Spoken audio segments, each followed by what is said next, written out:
Title: I know what I didn't believe. I used to laugh at stories about werewolves. I'm a black man from a small town in Georgia, the kind of place where nothing ever happens and people swear every noise in the woods is just a deer. I believed that too, right up until the night I saw something I refused to accept. It was late October. I was driving home after a double shift at the hospital, tired enough to see shadows move that weren't there. The road cut through a stretch of woods, so thick the moonlight barely touched the ground.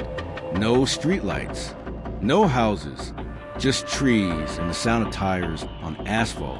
That's when something ran across the road. I slammed the brakes. At first, I thought it was a dog, maybe a coyote. That's what I told myself, while my heart tried to punch its way out of my chest.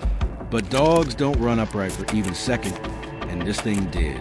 Just long enough for me to see the shape of its legs, bending the wrong way. I sat there, hands shaking on the steering wheel, laughing nervously to myself. Man, you're exhausted. I said out loud, go home. I drove on. About half a mile later, my headlights caught something standing on the shoulder of the road. A man, at least. That's what I thought.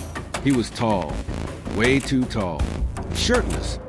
Even though the air was cold enough to see my breath, the skin looked wrong, pale in places, dark in others, stretched tight over muscles that didn't look human. His head was down, hair hanging in his face. I slowed the car. Hey, I called through cracked window. You okay? That's when he lifted his head. His eyes reflected the headlights like an animal's. Yellow, burning, and his mouth.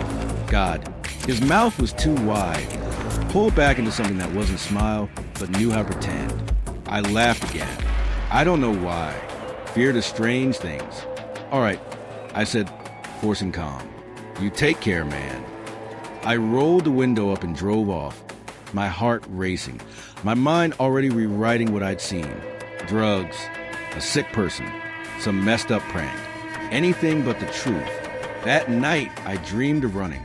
I was on all fours, tearing through the woods, smelling fear like smoke. I woke up with my sheets twisted around my legs and deep scratches on my arms. I told myself I must have done it in my sleep. Over the next few days, people in town started talking. Livestock torn apart. A dog found ripped in half near the woods. Someone said they heard howling, long, deep, almost like crying. I didn't listen. I avoided that road until I couldn't. A week later, my car broke down in the exact same stretch of woods. No signal, no lights, just the moon, full and bright, hanging low like it was watching me.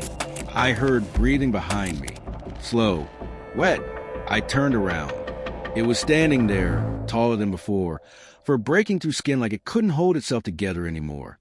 Bones shifting, jaws stretching. The sound of it changing made me sick. And then it spoke, not with its mouth, but with my voice. You're just tired, it said. This isn't real. I froze, because that's exactly what I told myself.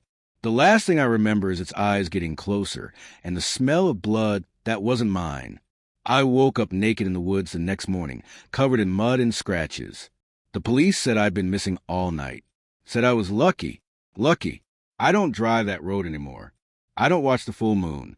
And when people ask me if I believe in werewolves, I smile and say no, because believing didn't make it real. Seeing it did.